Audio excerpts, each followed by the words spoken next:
Kanina, habang tayo po ay nagkakawitan,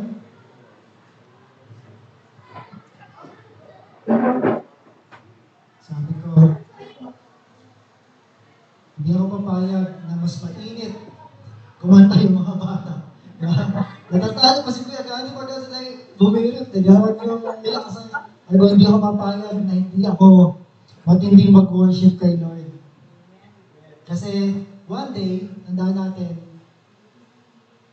alam ang ginagawa nila, may resulta yan sa buhay nila. Alam ang inaawit nila, one day, bubunga yan at magtutuloy-tuloy ang paglilingkod nila kay Lord. Kaya po sa umaga na to, tuloy tayong mag-aral ng salita ng Diyos at Banal na Espiritu, ikaw po ang patuloy na mangusap sa bawat isa. Gabayan na po ang iyong lingkod at kami po ay inihahanda namin ang aming puso at isipan buhay para sa iyo lamang. Maghari ka, Panginoon, sa lugar na to, ang presensya mo, ang kumausap sa aming Panginoon. Ang umipo ng bawat puso. Thank you, Lord, for you will do mighty things in our name. In your name. In Jesus' name we pray. Amen. Amen. Amen. Amen. Sabi nga po ni Yana, pagka ito, walang pa po kay Lord. Or, legit ba yun, Yana? Legit o gawa-gawa mo? Okay, so ngayon po mag-aaral tayo ng salita ng Diyos. Ako po ang nakatasan para sa linggo na to. So, katulad po ng ating tema, ang tema na pinaglalalim sa atin ng Panginoon ay yung manifesting God's glory o ipinamamalas yung kaluwalhatian ng Diyos. Para po yung dark. Sino po nahalang na ng dark? Diba? Wala lang tayong dark dito, mag-example sana ako. Kaya sabi ni Lord, baka makasakit ka pa. Baka kung saan pumunta. Kasi po, bago po ako tuloy, noon po kasi nung may sports fest kami, nung tayo ay may laban sa Bible Quiz Bee, dapat po kasali yung dart eh. Naghahanda kami doon sa school. Meron kami magaling na player ng dart. Bakit po magaling? Kasi yung pin ko, butas-butas na. Hindi tumatama doon sa ano. Tapos sabi ko nga po, alam niyo po ba, tunay na specific prayers get specific answers. Tandaan niyo po yan ha? Ang specific na prayer ay nakakakuha ng specific na answer. Bakit po? Nung ako po nag-review ng quiz, sabi ko, Lord, ang hirap. Walang time. Tapos, biruin niyo po, from Genesis to Revelation, aaralin mo yung survey, yung overview, yung ano yung tema, ano yung purpose, kailan sinulat, saan sinulat, ano yung mahahalagang event. Pero mo mula, Genesis, Exodus, Leviticus, Numbers, pag-aaralan mo pa yung Hebrew word, Latin word, Aramaic word. Sabi ko, Lord, sorry po, hindi talaga ako ready. Huwag niyo lang po sana akong pahiya. Kahit isa lang po masagot ko, huwag lang mo akong pahiya-hiya. Kasi yung data, nag-overload sa akin. Wala akong maalala talaga. Tapos may mga specific term lang, yun yung maalala ko. Pero yun po, may tatlong parte yung Bible Quiz Bee. Una, easy. Madali. So, naka 9 out of 10. Sa average part, may 5 tanong. Noong una, 1 point each. Sa average, 5 points each. Kaya lang, 5 lang yung tanong. Pero yun po, isa lang yata yung nakukonsagot doon. At least may isa. Kasi yung mga kasamahan ko, nararamdaman ko, wala silang naitama. Pagdating ang difficult, 3 tanong na lang. Sobrang hirap talaga. Tapos, 10 points each. Alam niyo po ba? Sa dinami-dami ng Hebrew Latin na sinulat ko, gumagawa kasi akong reviewer, isa lang yung naalala ko, yung Bereshit. Ano ibig sabihin ng Bereshit? Sa lumang Biblia po, yung mga una-unang Biblia, ang title po ng Genesis ay Bereshit. Kasi ang ibig sabihin, in the beginning. Yun po yung Hebrew name ng Bereshit. O Greek yata. Nagkagulo-gulo na. Pero niyo po, di ba? Sa 3 tanong na mahirap, At least yung isa. Kasi sobrang hirap talaga. Kaya nga sabi ni Lord, at least nagot yung prayer mo, ay, makaisa ka lang. Alam niyo po kung kailan ako nakampante?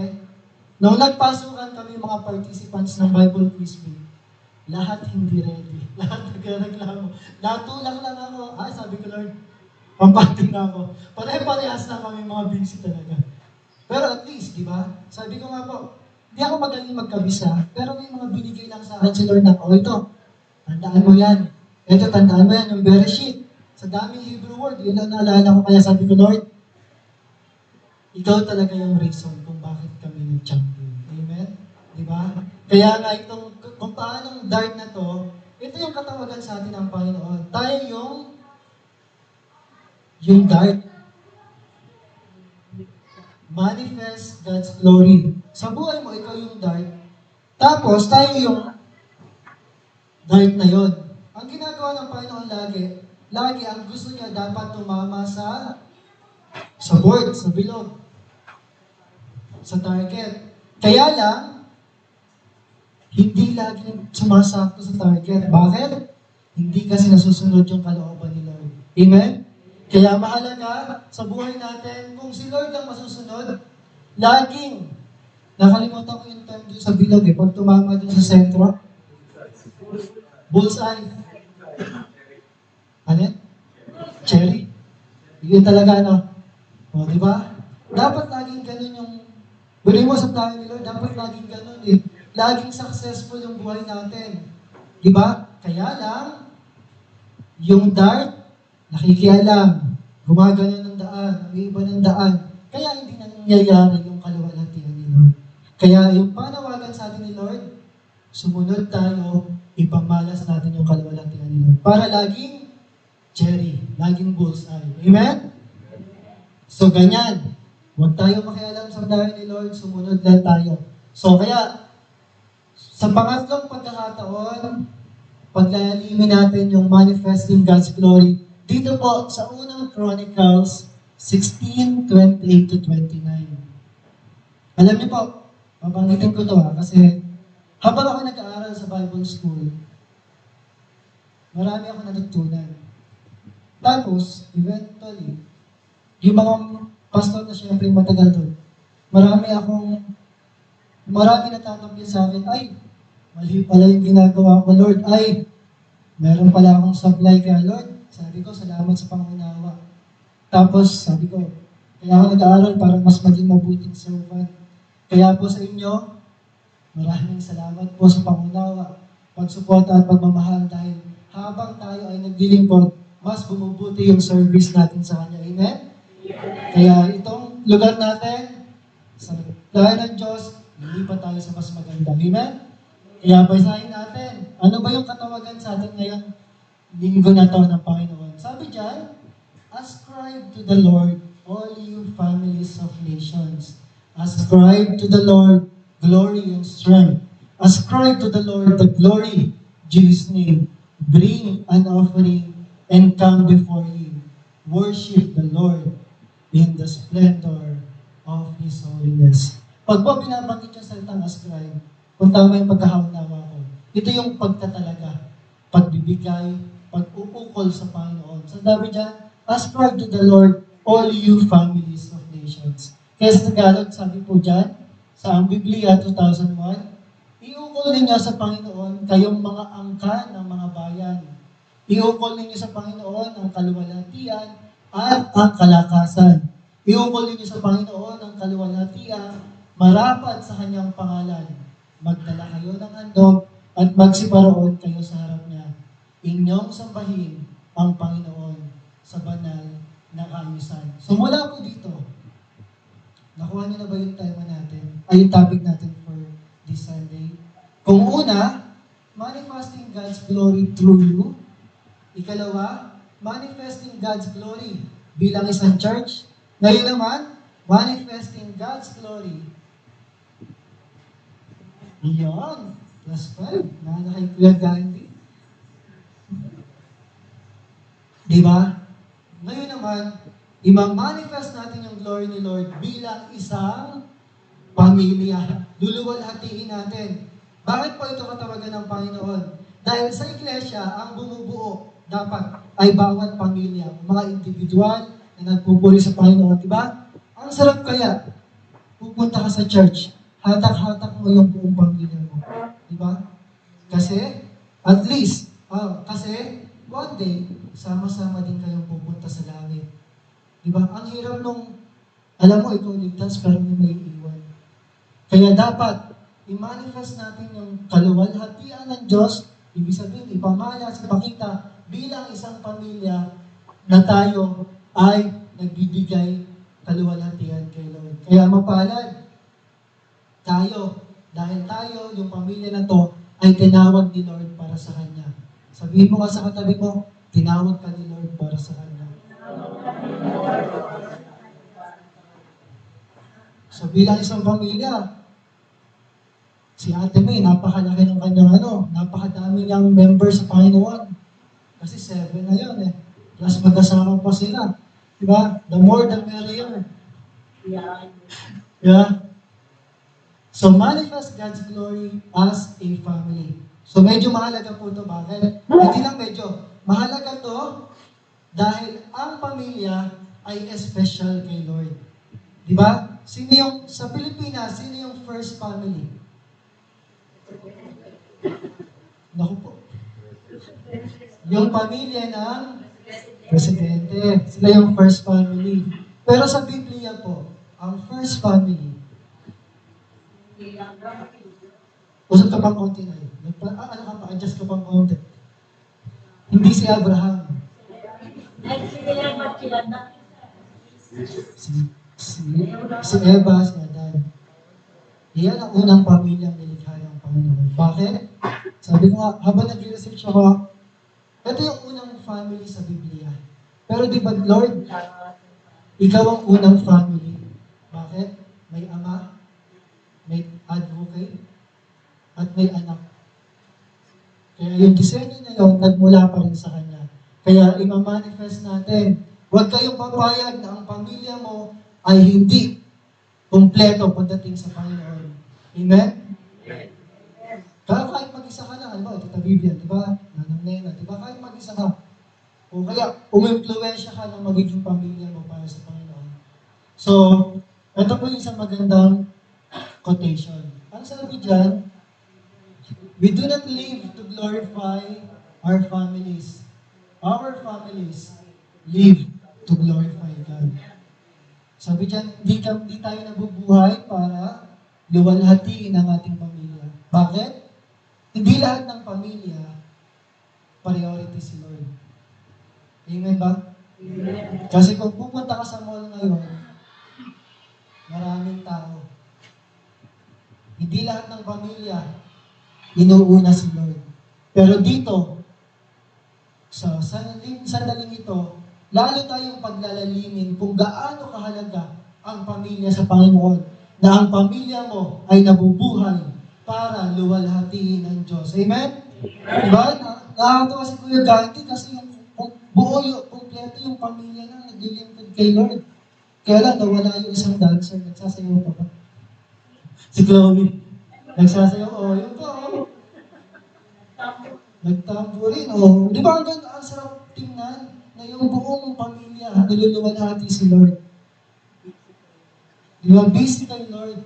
Kaya dapat, lagi natin ito tandaan. Kasi yung iba, inuuna yung trabaho para may pera, may pangkain sa pamilya. Pero lagi natin tandaan, our families live to glorify God. Hindi masama na magtrabaho. Kaya lang, dapat, alam mo yung priority mo. Pag-aralan natin. Tanong sa araw na to, how to live like a family that glorifies God? Paano mamuhay tulad ng isang pamilya na niluluwalhati ang Diyos? Amen? Bakit mahalaga ang pamilya? Dahil kung ang pamilya ay niluluwalhati si Lord, walang mga kabataan na nagdodroga. Diba? Walang mga asawa na naglalasing sa bar. Walang mga nanay na hinahanap ang iba. Kasi ito yung unang inaatake ng kaaway. Pag bumagsak ang pamilya, bagsak ang tatay, babagsak ang nanay, babagsak ang mga anak. Kaya napakahalaga na ang pamilya mo, niluluwalhati si Lord. Amen? Kaya babantayan natin at pag-iigihan natin na ang pamilya mo, si Lord, ang niluluwalhati. So, paano po natin gagawin yun?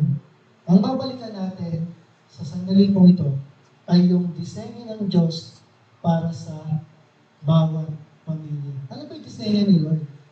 Diba? Sa Biblia, sabi niya doon sa unang family, be fruitful and multiply and replenish the earth. Ano yung disenyo ng Diyos pagdating sa pamilya? So ito po yung checklist natin. Hindi lang sa pamilya, kundi bawat sa bawat isa. Checkin natin. Ano nga ba ang disenyo ng Diyos sa buhay ko o sa aking pamilya? Tingnan natin, paano tayo makakalakad sa isang buhay na yung pamilya natin ay nagpupurit niluluwalhati si Lord. So una, ang disenyo ni Lord, si Kristo ang ulo, ang head. Sa mundo, pag tinanong mo, sa pamilya, sino ang ulo ng pamilya? Sino ang tatay, di ba? Tapos, nung nagtuturo yung teacher ko, di ba? Sinasabi natin, ang ulo ng pamilya ay yung tatay. Tapos, yung mga nanay, ano? Mga leeg daw. Bakit leeg? Kasi yung leeg ang nagpapasunod kung saan titingin yung ulo. Tama po ba? Sabi ng mga babae doon, hindi naman po laging gano'n. Hindi daw nakasupport, kundi siya yung nagdedikta kung saan hahanap yung ulo. Kaya leeg ang mga nanay.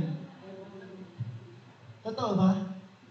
Wala ba? Totoo na, hindi naman. Sabi ni ate, huwag ka nga.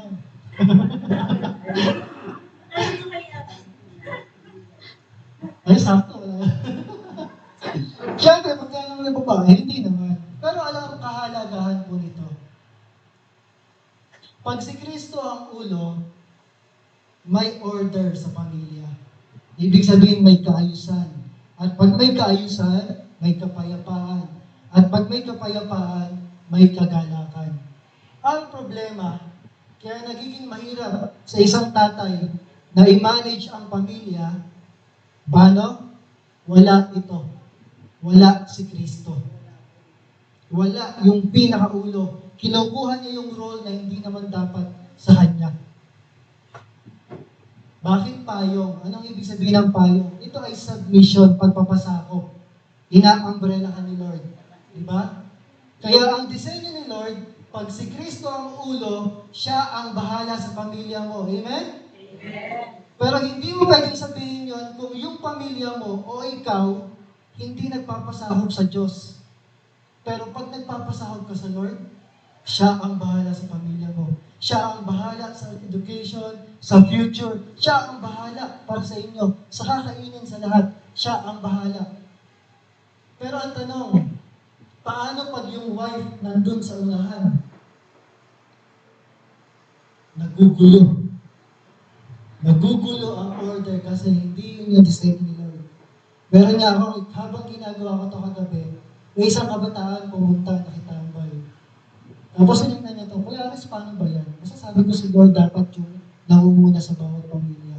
Kaso ako, sa pamilya nyo, yung tatay, saka ikaw, level lang. Pantay lang kayo. Kaya ang nangyayari, hindi maayos yung pamilya nyo. Oo nga no. Bakit ka ako? Hindi ka namumupo. Hindi ka nagmamano. Level lang talaga sila. Kayo ba level? Sure. Mas mato. Si Chloe sa kasi nanay Norma. Ay si Tatay Dante. Iyon ang sitwasyon kung bakit nagkakaroon ng problema sa pamilya kapag hindi nagawa yung disenyo ni Lord. Kaya naman minsan, nangunguna ang nanay pag yung tatay ay hindi nagpapasahod kay Lord. Pwede yun.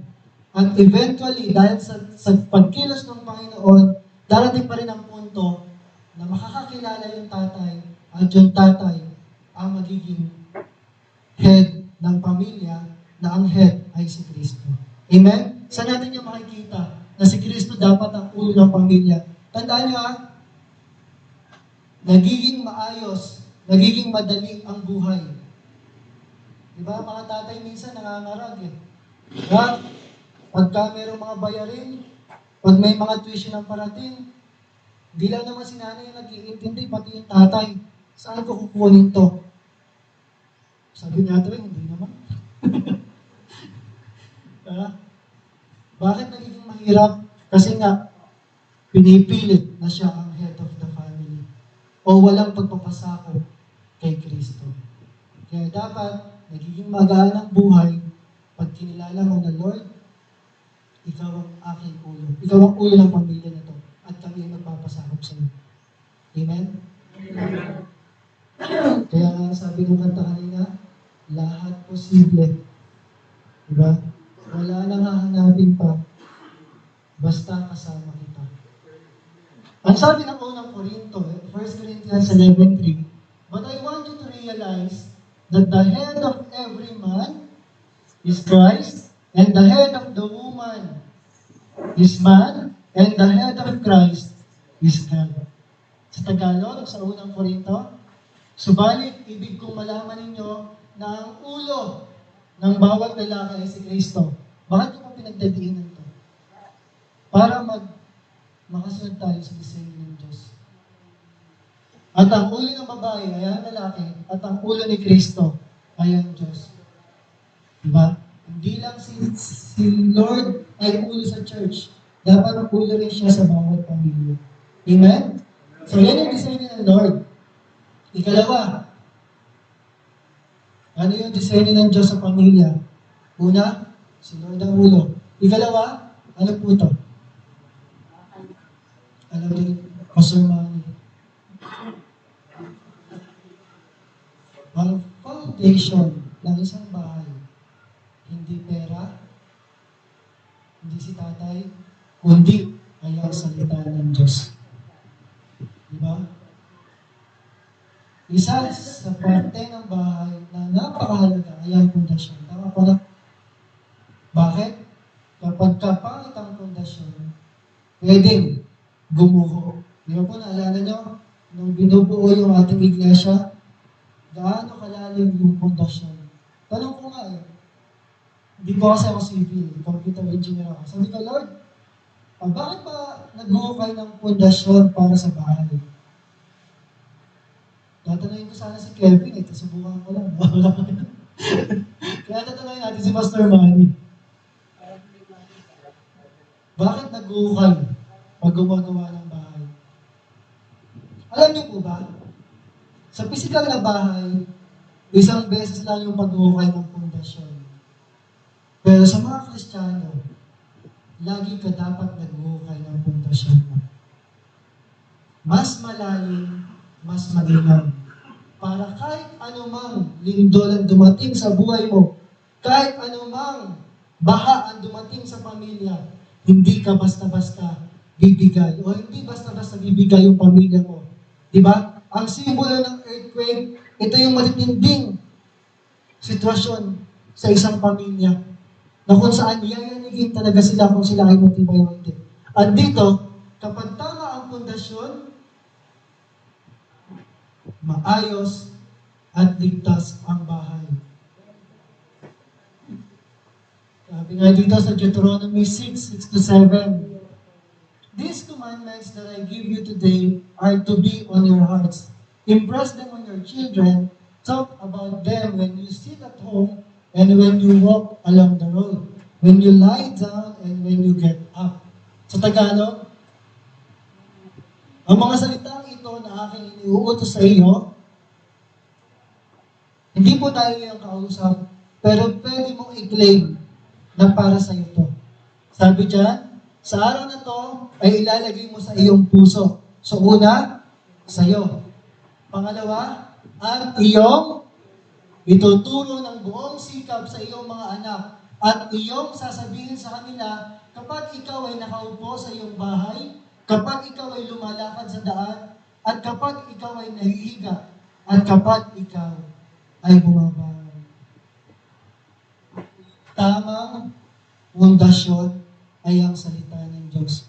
Binili niya yan. Kaya mahalaga yung role ng mga magulang kasi tayo yung naglalagay ng pundasyon. Anong nilalagay na pundasyon mo sa pamilya mo o sa sarili mo? Salita ba ng Diyos? O Facebook? O K-pop? O K-drama? O kung ano-ano?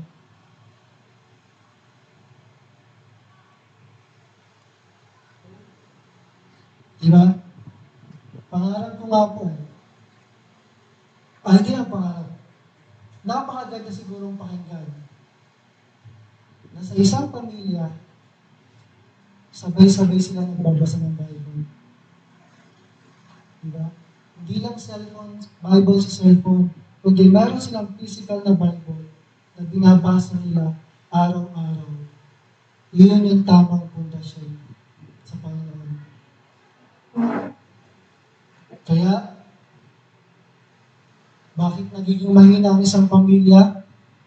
Pagka hindi tama ang pundasyon. Tandaan natin, bakit mahalaga yung tatay? Siya yung nangunguna. Bakit mahalaga yung nanay? Siya yung sumusuporta at nagpapasunod din, nangunguna. Bakit mahalaga yung mga anak?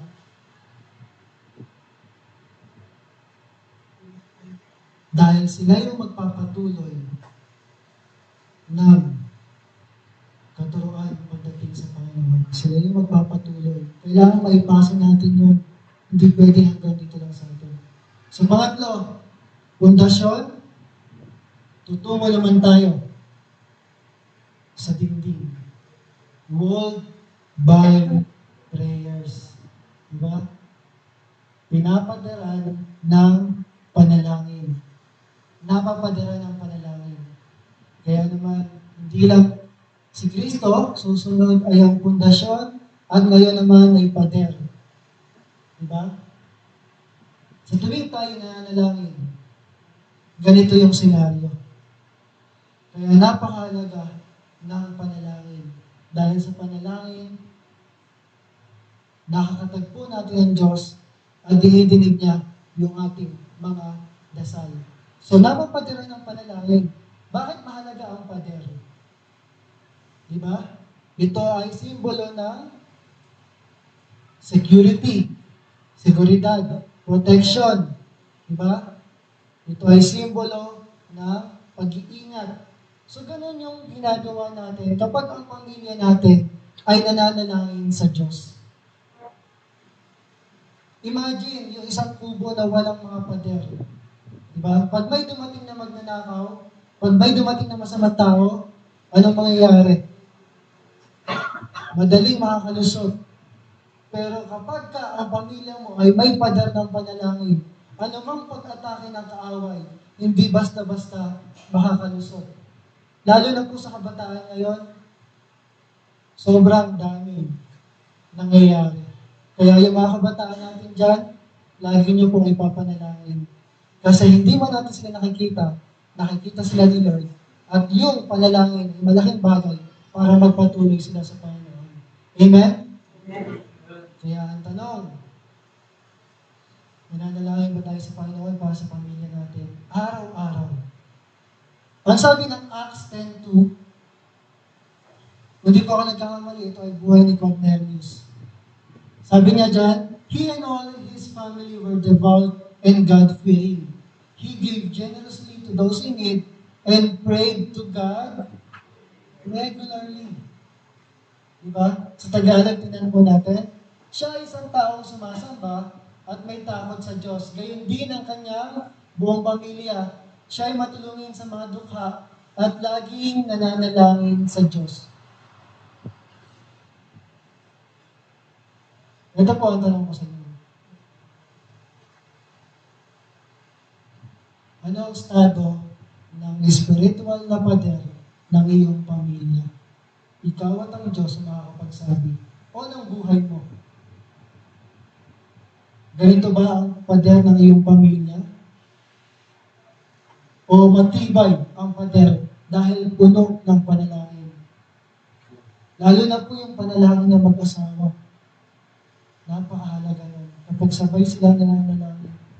Lalo na yung pamilya pag kumpleto. Kapag sabay-sabay nananalangin. Hindi basta-basta mapapabagsak ng kaaway ang pamilya mo. At higit sa lahat, mabibigyan natin ng kapurihan si Lord. So ang tanong, what is the status of the spiritual wall in your family? Si Amang, ang hilig niya magpader ng kawayan. Tama ba? Kasi yun yung mas mura, mas available, mas madali. Diba? Lagi ang may pader. Kaya napakahalaga. Ano yung spiritual wall ng family mo? At pang-apat, lipat na po tayo. Alam niyo na siguro kung ano susunod. Chiminea. Ang susunod po ay roof with God's righteousness. O binubungan ng katwiran ng Diyos. So una, si Kristo ang ulo. Ikalawa, ang pundasyon ay ang salita ng Diyos.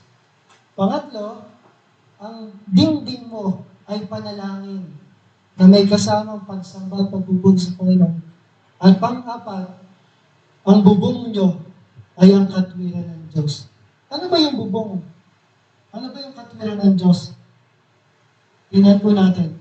In Genesis 18 to 19 sa NIV, ang sabi ni Lord kay Abraham, "For I have chosen him so that he will direct his children and his household after him, to keep the way of the Lord by doing what is right and just, so that the Lord will bring about for Abraham what he has promised him."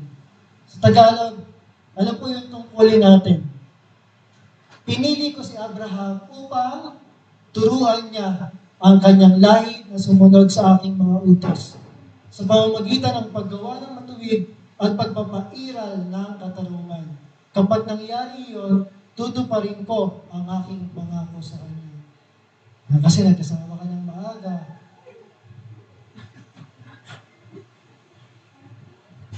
Nakapangkomunyon ka ba? Okay? So ito pala yung disenyo ng Diyos sa mga magulang. Ano yung trabaho nyo para sa pamilya? Kayo, yung gagabay upang sa bawat pamilya, ito ay mga nanahan o gumagawa ng matuwid at nagpapairal ng katarungan. Amen? So dito, katulad ng isang bubong, saan ka pinaproteksyonan ng bubong?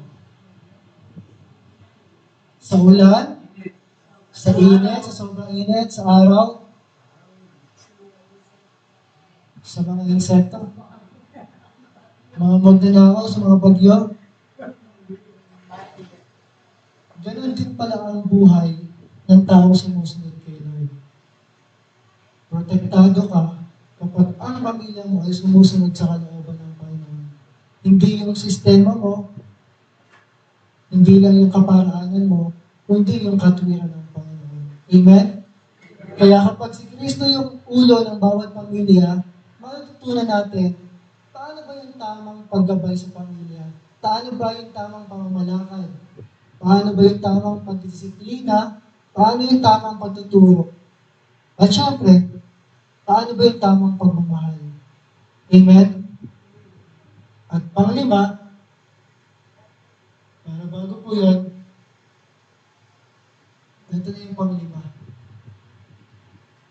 Meron ka ng ulo, may pundasyon ka na, may dingding ka na, may bubong ka na, ano naman susunod? What is the purpose of your family? Ano ang layunin ng iyong pamilya? Tandaan natin, ito ang disenyo ng Diyos sa isang pamilya. Built to serve God. Itinayo upang maglingkod sa ating Diyos na buhay. Amen? Hindi lang pang security, hindi lang pang shelter, hindi lang para maganda yung tingnan yung pamilya, kundi tandaan natin na ang bawat isang pamilya ay tinawag upang maglingkod kay Lord. Amen? Diba? Kaya yung training ni Alive kay Gail, pagka nasa saksen sila, tinuturuan niya ng mga awit para kay Lord, para one day. Diba? Diba, ang ganda-ganda nun, pag yung worship leader nakagang. Kasi katulad, di ba worship leader yun, ha? Yung talaga, todo outfit, kumbaga. Kumbaga, pagdating kay Lord, the best yung kahit init na siya. Basta nakagang, naka-princess. Yeah. Kaya ba natapat? Kaya, napakahalaga ng training ng bawat magulang. Saan mo tinetrain ng iyong pamilya? Diba si Hana? Babad sa panalangin yan. Babad sa gawain. Diba? Saan mo tinetrain ang iyong pamilya? Saan naging sinasanay? Kasi minsan, marami tayong goal sa buhay. Diba? Wala naman siguro magulang na hindi nag-goal ng maganda. Diba? Plano ko, mapag-aral, yung mga anak ko makapagtapos sila, magkaroon ng magandang trabaho para ako ay laging sustentuhan. Ganun ba yung goal? Tumatawa si Kuya Gandhi. Alam mo na. Diba, may mga magulang na kahit huwag mo lang ko intindihin, basta maayos yung pamilya mo. Yung kahit pag wala lang pambiling gatas, sa'yo pa rin pupunta, bibili mo pa rin. Saan mo tinetrain ang iyong pamilya? Anong goal mo para sa pamilya mo? Hindi masama na mag-isip ng goal na maganda para sa pamilya. Pero ang pinaka-goal dapat ng pamilya mo ay maglingkod ka kay Lord. Lagi mong babanggitin sa Kanya, maglilingkod tayo kay Lord. Maglilingkod tayo kay Lord. Reality check. Madali po ba mahirap maglingkod kay Lord? Alam niyo po, isa sa kinagagalak ng mga leader ay makita na isang miyembro naglilingkod kay Lord. Bakit? Kasi ibig sabihin yung puso niya nagpapagamit sa Panginoon. Ibig sabihin hindi lang siya basta nakaupo, kundi humakakbang na siya sa next step ng buhay.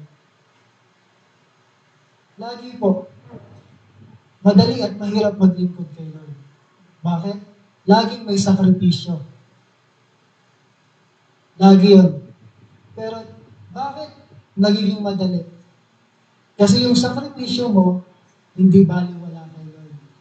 Yung gagawin mo kay Lord, halimbawa, si Eli lagi ko na example, diba sa worship team, dahil hindi pa ready yung mga anak niya, nagko-commute dyan para maagang makapunta. Diba? Nag-uunahan sila ng Kuya Gandhi sa sobrang aga. Ay, siya naman. Natama ba? O, tama naman doon. Kaya nag-uunahan sila kung sino mas maaga. Diba? Kaya, yung pag gumagawa ng teaching, di ba? Sabi nga ni CJ, Kuya Aris, alam ko na po kung bakit hindi pala kayo basa-basa nakakatulog. Kasi pag nakatayo ako dito, siya yung nakatayo doon sa mga bata. Eh doon, hindi simple yung pagtuturo. Hindi naman pwedeng uto-utoin mo yan ng candy.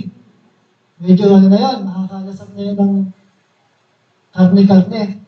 Sabi niya, Kuya Aris, kaya pala hindi ka basta mapakali pag magtuturo ka. Lagi may sakripisyo. Pero yun yung pinakamagandang sakripisyo ng buhay mo. Amen? Kaya sa'yo magsakripisyo ka sa mga kung ano-anong bagay. Ang pinakamagandang sakripisyo na mailalagay mo sa buhay mo ay yung maglingkod ka kay Lord. Diba? One day, di ba, mag-worship lead yung Tres Marias. Hindi nila alam, sila na yun. Sila lang yung nakagets. Diba, sa Christmas party, magbibigay sila ng number, kakanta sila kay Lord. Tapos, sasamahan sila ni TJ. Nasaan sila, no? Nasaan yung TJ? Ayun pala. Diba? Sasamahan sila ni TJ sa pagkanta. Diba? Ang sarap kaya yung makapagbigay ng pagpupuri kay Lord. Amen? Tapos sasamahan sila ni nanay. Magaling na ba umawit na? Diba, makakabunod tayo ng mga ano, pang senior, HSA. Diba? Pero naman, natutuwa ako sa mga senior. Sa kay nanay, sa ating mga Tres Marias. Eh, TJ, maaga yan eh. Naunahan pa niya si Kuya Gandhi. Bakit? Hindi na po madaling maglakad sa kanila. Diba? Hindi na madaling bumangon. Lalo na pag sumasakay ng jeep si Nanang Tuyang, bubuhatin. Hindi na mag-isa. Hindi na madali. Kaya habang may lakas ka, maglingkod ka na kay Lord. Di ba? Hindi na madali para sa kanila, pero kahit ganun, yun na ano eh. Isa sa maaga. Di ba? Kasama sa practice siya. Kaya nga isang araw, mag-worship ni Daddy.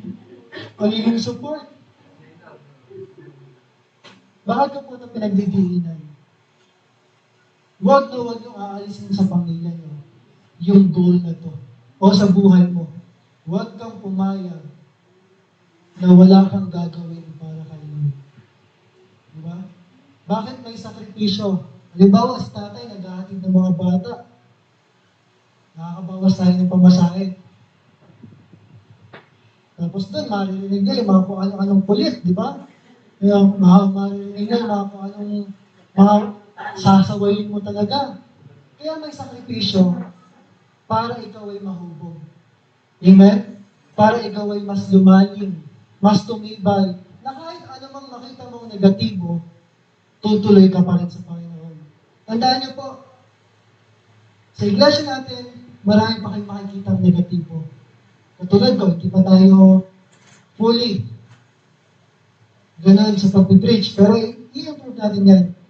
Sa anumang bagay naman, laging may negatibo. Pero ang tanong, magiging hadlang mo ba yon o magpapatuloy ka kay Lord? Diba, halimbawa sa gawain. Diba, si Pastor Manny, nakita niya, lagi na lang OT si Kuya Gandhi. Ay, ano lang po yun, kunwari lang. Ha? Sumasablay ba ako bilang leader? Lagi pong may isang negatibo. Pero huwag niyong hahayaan na yung negatibo na yun, na makita niyo, ay maging hadlang. Kundi, gawin yung step, tuntungan para mas lumalim kayo. Di ba nung una, dami kong reklamo sa mga bata kasi talagang pagpupukusan, binubuhos ko lahat. Kasi nakita, wala yung pinakamagandang buhay kundi kay Lord. Tapos, nasasaktan ako pagka last time nandyan, tapos ngayon wala, tapos nasunod wala, tapos last time, tapos mamaya, ayaw ko na po Kuya Aris. Tapos maya-maya, pwede po bang sumali ako Kuya Aris? Diba? Walang laro eh. Nahuhupog ako doon, sabi ko, bakit ba ako ba't ko ba dinadala? Ikaw ang head ng mga kabataan na to, hindi ako. Ako ay manager mo lang. Gagawin ko lang kung ano yung utos mo, gagawin ko lang kung ano yung dapat mong pagawin. Amen? Kaya lalalim tayo kay Lord. At sabihin mo sa katabi mo, minsan pa, hindi yan, hindi po yan. Baba. Sorry. Mali po ako doon. Kasi mabagal yung, dapat sinundan ko agad eh. Sinundan mo. Mali ako doon. Naanin ko. Sorry kaya, baka hindi ka na umatan. Sorry. Baka hindi na umatan. Sorry. Mali ako doon. Hindi ako titigil dito. Sorry, mali ako doon. Okay, mamaya mo may counseling lang kung may reklamo sa akin. Hanapin po tayo ni Pastor Alan. Tandaan niyo po, ganyan sa isang pamilya, di ba? Sabi nila, normal daw yung pag-aaway. Normal ba yan? Sa isang natural na tao, normal yun. Pero, sa isang spiritual na pamilya, hindi dapat natural yun. Bakit? May stage lang ng laging nag-aaway. Hindi laging ganun, di ba? Sa panahon niya ni Tatang Lutrin, nung dulo ba, araw-araw pa rin ba kayo nag-aaway? Hindi naman, di ba? may panahon lang ng stage na gano'n. Kasi yun yung paghuhubog. Di ba? Di ba, pag lumalagpas si people, tapos sabihin ni Alay, oh, lumagpas ka na.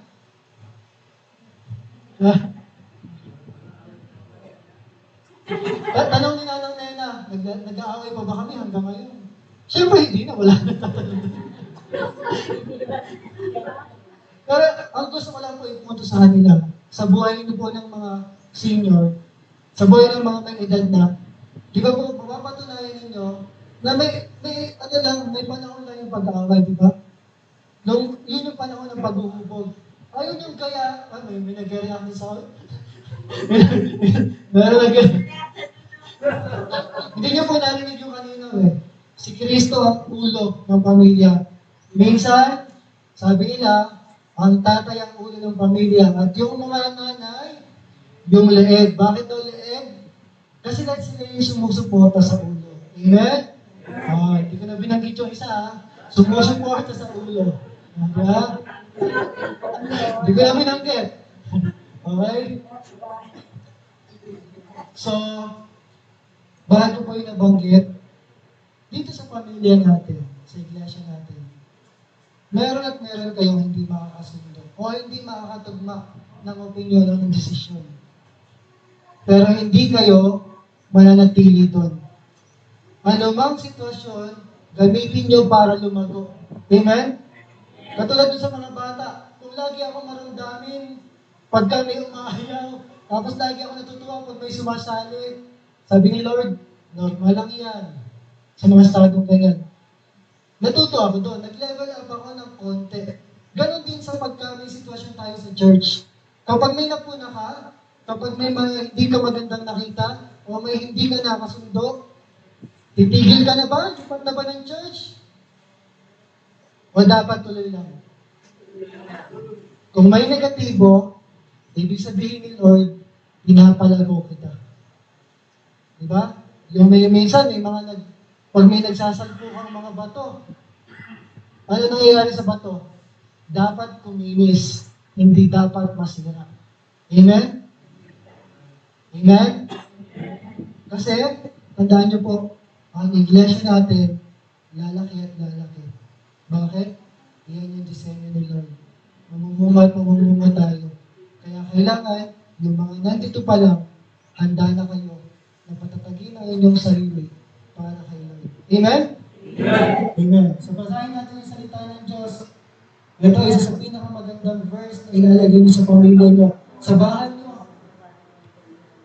Na kung saan, sabi ni Joshua, yung lingkod ng Diyos na sumunod kay Moses.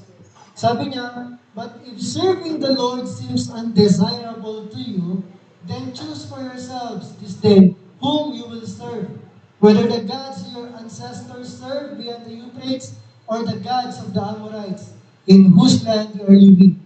Pero sabi niya, but as for me and my household, we will serve the Lord. Pinapili niya yung mga tao. Kanino kayo? Kanino kayo? Hindi siya sumang-ayon sa kanila, pero pinagdiinan niya na but as for me and my household, we will serve the Lord. Amen? Na ikaw, kahit nagkakagalit sa pamilya, kahit ikaw yung maten, hindi ka papayag na hindi ka attend kay Lord. Amen? Kahit may problema sa pamilya, hindi ka papayag na hindi ka magsisimba at magpupuri sa Lord. Na kahit may sitwasyon, hindi ka papayag na magbigay ng magandang pagpupuri kay Lord. Amen? I-declare mo, as for me and my household, we will serve the Lord. Diba? Ikaw yung tatayo para sa pamilya mo at ipapakita mo sa Panginoon, Lord, may problema man kami ngayon, may sitwasyon man kami ngayon, eto ko Lord, alalahanin mo yung pamilya ko na one day, kasama ko sila magpupuri sa Panginoon. Diba? Amen? Amen. But as for me and my household, we will serve the Lord. Sa Tagalog, tinan po natin, at kung ayaw ninyong maglingkod kay Yahweh, pumili kayo ngayon kung sino ang inyong paglilingkuran. Ang mga Diyos na pinaglingkuran ng inyong mga ninuno sa Mesopotamia o ang mga Diyos ng mga Amoreo na sinasamba dito sa lupain inyong tinitirhan. Ngunit, para sa akin at sa aking sambayan, kay Yahweh, kami maglilingkod. Alam niyo po, nagpapasalamat ako sa lingkod ng Diyos. Bakit? Kung hindi siya tumayo sa panawagan ni Lord. Diba? Kung ako aasahan ni Lord, baka next year pa tayo nag-start. Wala nang nangyayari. Kailangan kasi may isang tatayo para isa katuparan ang kalooban ng Diyos. Diba? Sa pamilya nyo, pag tumayo ka kay Lord, tandaan nyo, ito yung pinakamagandang mangyayari sa pamilya mo. Amen? Kaya, ang resulta, kapag si Lord ay nag-glorify sa pamilya, tayo ay working together in unity to bring glory to God. Sama-sama, nagtutulungan upang magbigay ng kaluwalhatian sa Diyos ng may pagkakaisa. Alam niyo ba, pag nasa Bible school ako, di syempre, ibang yung mga kaklase ko, iba-ibang church yan.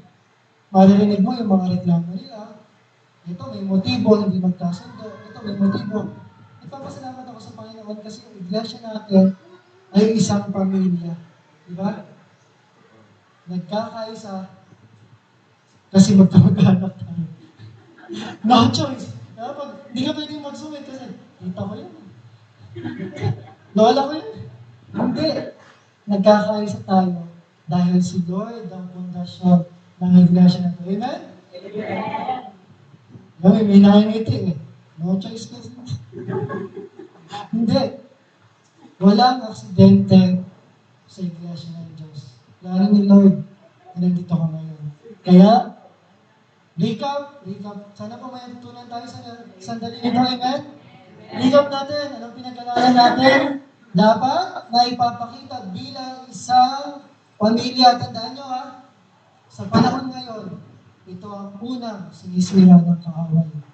Ginagawang busy yung bawat membro, iba yung inuuna, iba yung hinahanap. Dapat bilang isang pamilya, itayo natin yung pamilya para kay Lord.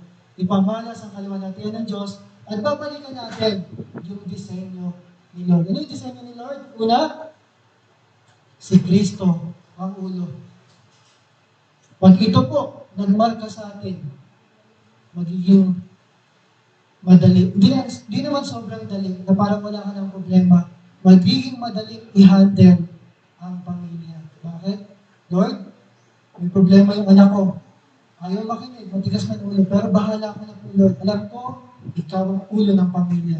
One day, magiging maayos ang lahat. Amen? Paano naman nagiging mahirap mag-manage ng pamilya? Pagka ikaw ang ulo ng pamilya.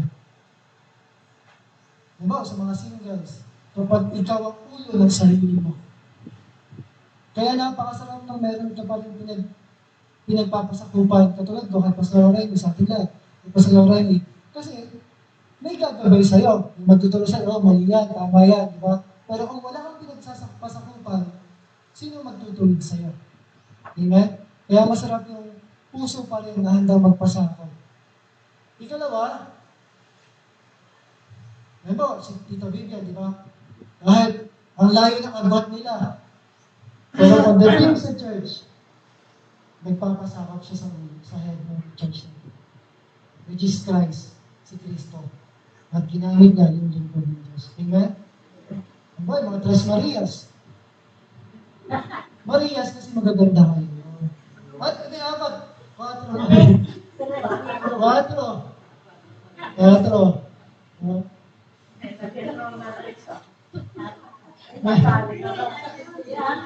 Sama po ba sa HWA, sa HSA na? Naalala ko yung mga tulisina. Pero tagin niyo po yung grupo niyo. Ay pa isa sa doon sa ganito. Di ba? Sino kaya magiging leader ng grupo na to?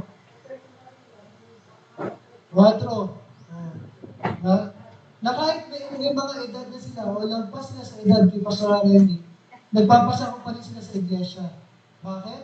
Si Kristo ang ulo at may ginagamit siyang lingkod. Amen?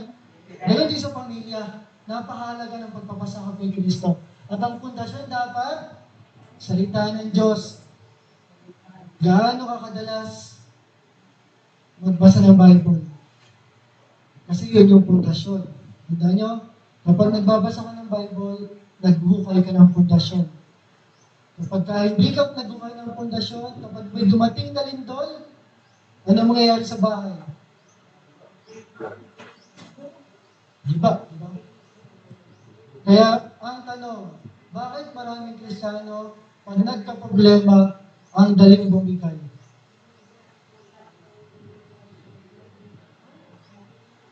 At pangatlo,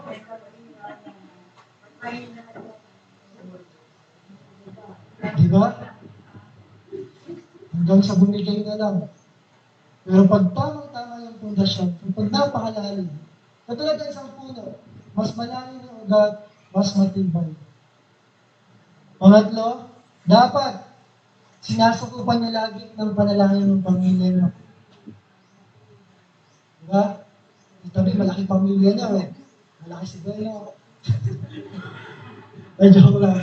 Lalo nga si Beno. Diba? Si Beno, si CJ, may yana pa siya ngayon. May madalas yung kabanding. Diba?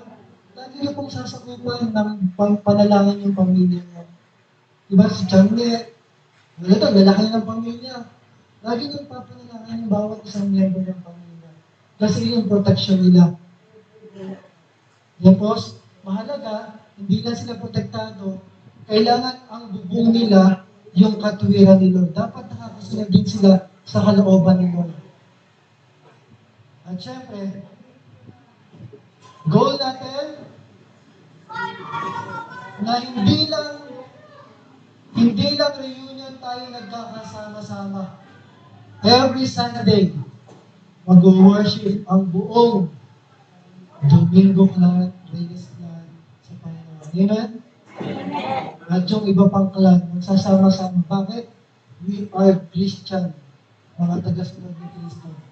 Built to serve God. Huwag niyo pong kakalimutan, we are built to serve the Lord. At dito pa ako mag-iiwan. Mahalagang paalala. Sa aklat ng awit, 127 verse 1.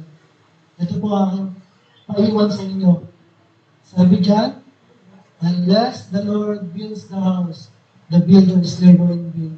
Unless the Lord watches over the city, the guards stand watch in vain. Sa Tagalog, sabi po dyan, malibang ang Panginoon na magtayo ng bahay, ang mga nagtatayo nito ay walang kabuluhang nagpapagod. Malibang ang Panginoon ang magbantay sa lungsod, ang bantay ay nagpupuyat ng walang kabuluhan. Kaya kahit anong trabaho ng isang tatay, kahit anong pagkabisi ng mga magulang para maitaguyod ang pamilya, kung hindi si Lord ang nagtayo, mapapagod ka lamang. Kaya ang maganda, ngayon pa lang, na lahat ng gagawin natin, si Lord ang ulo at si Lord ang nagtatayo ng ating pamilya at ng ating iglesia. Palapahan nga po natin ang Diyos sa Diyos. Amen? Salamat po sa Panginoon sa pagkakataon at ngayon po ay tutungo na po tayo sa ating tithes and offering.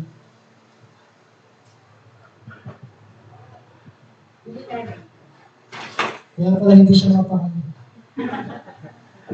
Di ba? Nakakatawa naman si Lord kasi dati, dadala lang siya sa laptop, tapos ngayon, meron na rin siyang babasahin verse para kay Lord. Alam mo ba, dyan ang pinakasimula sa pagpapastor. Amen. Gusto mo yung sasakit?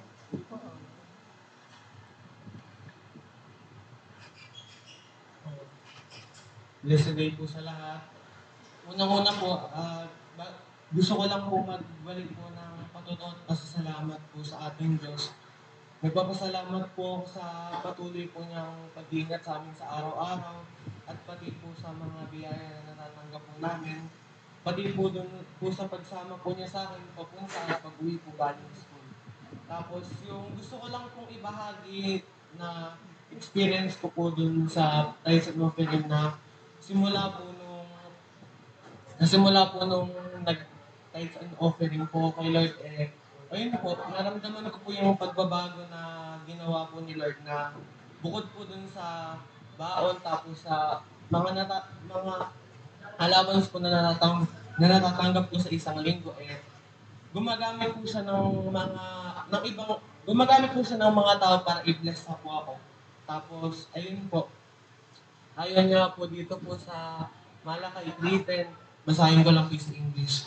Bring the whole tithe into the storehouse, that there may be food in my house. Test me in this, says the Lord Almighty. And see if I will not throw open the floodgates of heaven and pour out so much blessing that there will not be room enough to store it. Sa Tagalog po, dalhin ninyo ang buong ikasampung bahagi sa kamalig upang magkaroon ng pagkain sa aking bahay. At sa gayoy, subukin ninyo ako ngayon, sabi ng Panginoon ng mga hukbo. Tingnan ninyo kung hindi ko bubuksan para sa inyo ang mga bintana ng langit at ibubuhos ko sa inyo isang pagpapala na walang sapat na kalalagyan. Yung gusto lang akong sabihin dito, Lord, na pag sumunod po tayo sa mga utos na tayo po ay kanyang pagpapalain at i-bless po. Yun lang po. Ah, tayo po ay tumayo at ipanalangin po yung ating mga ikapo at handog. Panginoon, salamat po sa araw na ito na ipinagkaloob niyo po sa amin. Salamat po sa mga biyaya na aming natatanggap. Tanggapin niyo po, Panginoon, ang aming mga ikapo at handog. Nawa po ang mga ito ay maging kagamit-gamit sa inyong iglesia. Patuloy niyo po pong pagpalain ng bawat isa. Pagpalain niyo rin po ang kanilang mga trabaho at pinagkakakitaan. In Jesus' name we pray. Amen.